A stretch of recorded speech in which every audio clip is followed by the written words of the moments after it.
My best friend claims she hooked up with my boyfriend while blackout drunk, but he says it was all part of a proposal plan she ruined and now I have no idea who to believe. I've been best friends with Becca since 2010, we were college roommates and then after we graduated we still lived together up until I moved in with my boyfriend Nate in 2019. One thing about Becca is that she's always had a drinking problem for as long as I've known her, and she's done stuff while drunk that has sometimes caused problems in our friendship. She does try to stay sober but every few years something will happen to make her start drinking again, which is what happened earlier this summer. So last Saturday Becca called me because she was drunk somewhere and needed a ride home. I couldn't go pick her up because I had the flu and I was on cold medicine, so Nate went to get her instead. A couple of days after that I started noticing that Nate was being weird with his phone. Normally he leaves it out on the coffee table if we're watching TV or whatever, but he started putting it face down so I couldn't see what notifications he was getting. My first thought was that he was trying to plan a surprise and because of the timing, I thought that maybe Becca was helping him. Yesterday I saw Becca and I told her that Nate was being sneaky all of a sudden, and I asked her if he said anything about maybe proposing soon. She asked me if I looked through his phone and I said no. Becca started crying and told me that she and Nate hooked up in his car the night that he came to pick her up. Her excuse was that she was really drunk and didn't fully know what she was doing. She said she'd been texting him since, telling him that he needed to tell me what happened or else she was going to. I asked Becca to show me the texts but they were all in the app Signal which deletes messages after a day, so all I could see was that she and Nate had a chat thread but nothing that they said. I told her to text Nate in front of me so I could see what he said and she did, but we got no read receipt and so no response at all so it didn't prove anything. I asked Becca if she was sure she wasn't so drunk that she maybe imagined it or thought a dream was real, and she absolutely lost her crap on me and said that she knows that she's horrible when she drinks but that she's not freaking delusional and she doesn't make shit up. She said that I could believe her or not and it's my choice but she was telling me the truth. I said I needed to go home and talk to Nate. So when I got home I confronted Nate with what Becca had said, and he acted shocked and denied that anything like that had happened at all and said he didn't know why she'd think so or say so. He said that he had just given Becca a ride home and the only thing that happened was that they talked about how he and I had been together for a long time and how we should get married already. He admitted they were talking on Signal the next couple of days but he said that it was about exactly what I thought, that he was asking her about engagement rings and what kind of proposal I would want. Nate replied to Becca's message from before asking her if she made up a story about them hooking up to not ruin the surprise about his proposal, and she texted him back that there was no proposal and to stop playing dumb. So then Nate called her pretending like I wasn't in the room and told her that she needed to stop whatever she was trying to do, because we were on the verge of breaking up and he'd rather just have the surprise be ruined, but Becca just kept telling Nate to stop lying until he got angry and hung up on her. I really didn't know what to think and I still don't. Right now Nate is really upset and not really talking to me much. He says that it's bad enough that Becca acted insane and ruined his plan to propose, but it's even worse that I believed her lies even a little and would think that he would ever cheat on me. Becca texted me saying she was sorry but otherwise I haven't talked to her either. I don't want to think that Nate would cheat on me or that he'd take advantage of Becca if she was that drunk, but I feel like I can't be 100% sure because I've known Becca for 13 years, and I also just can't believe that she'd lie to me about something this important. And I know that she does have a drinking problem so I can believe that she'd sleep with my boyfriend if she was drunk out of her head. She's done some pretty awful things in the past when she's been drunk. I don't want to wrongly accuse Nate of something he didn't do, but I don't want to be an idiot either. Relevant comments. Someone asks what OP wants help with. Sleuthing ideas. Who is more believable? Revenge, etc. OP. I think what I initially wanted was just a sounding board for who sounded more believable.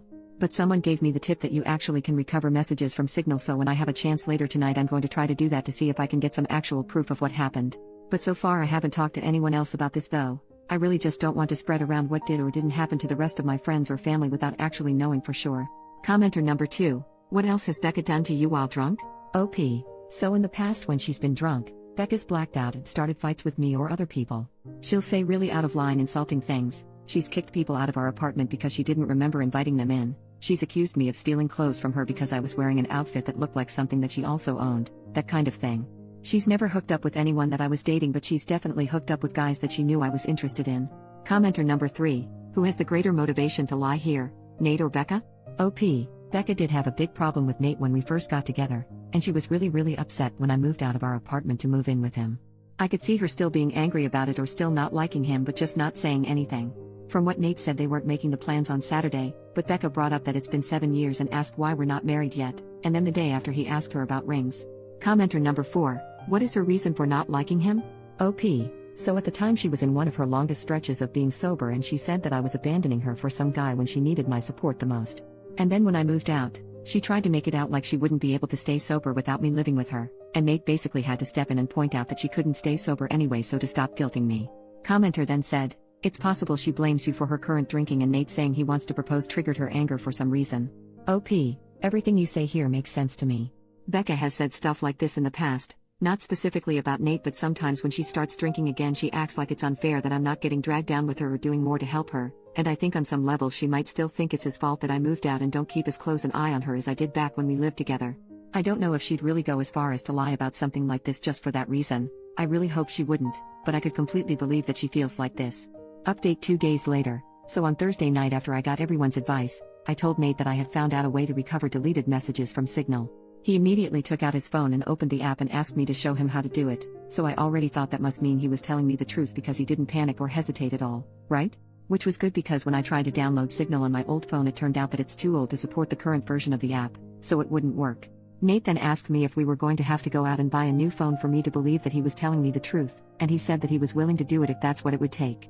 I told Nate it wasn't that I didn't believe him, I just wanted to have some proof because I just couldn't understand why Becca would lie about it. Nate said that she would lie about it because she's a crazy drunk bitch and there's literally no way for a non-crazy person to understand why she would do anything, and once the messages proved that he didn't ever want me talking to her again.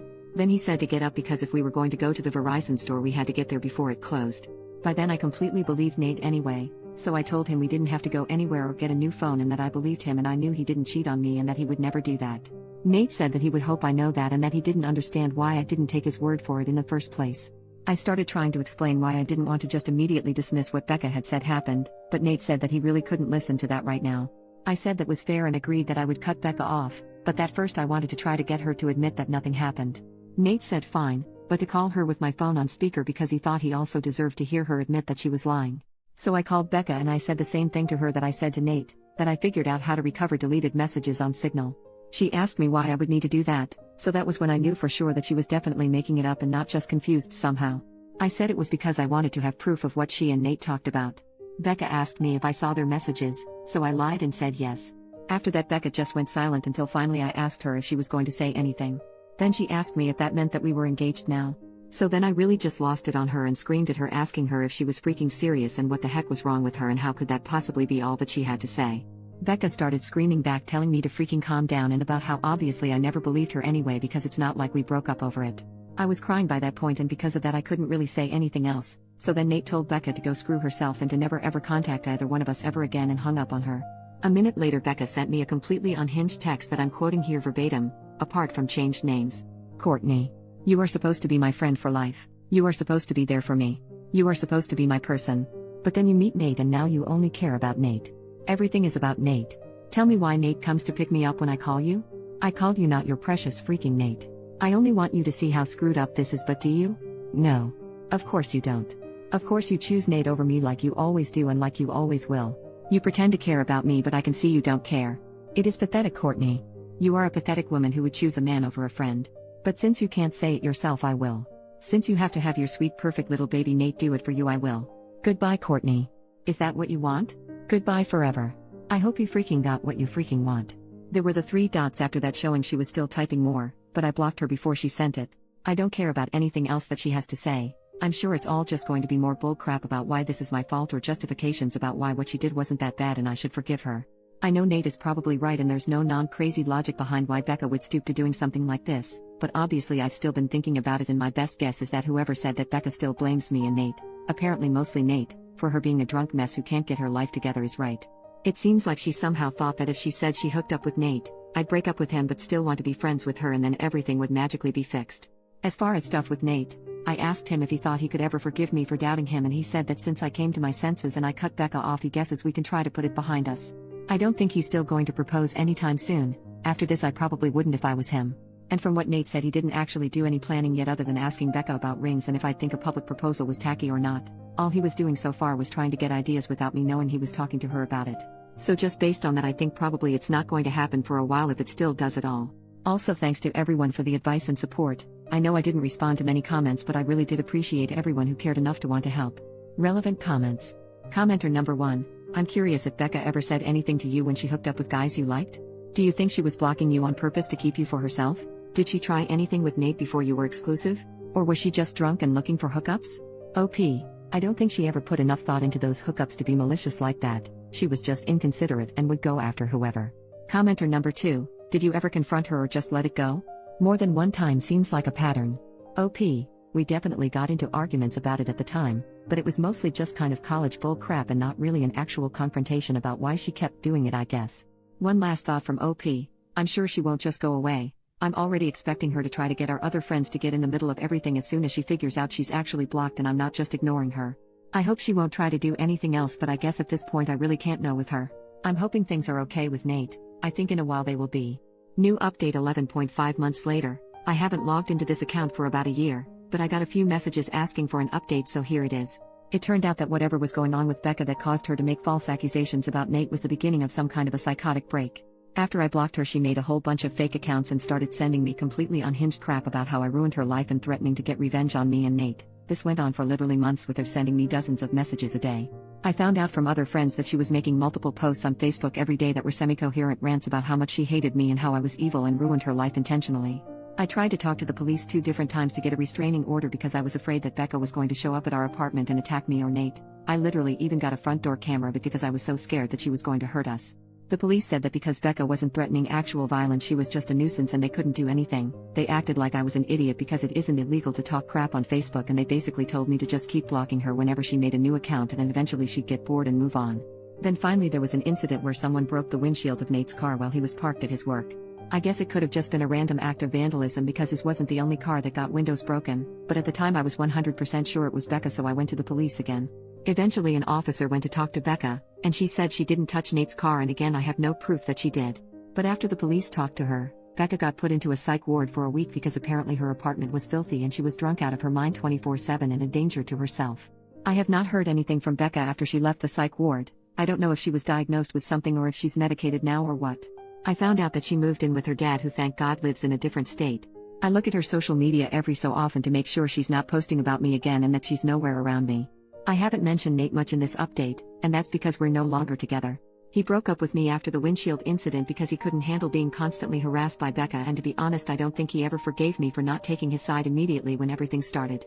It really hurt, but I can't blame him. I tried to talk to him about fixing things between us after Becca was gone, but he just wasn't interested. So that's that. Life goes on, I guess.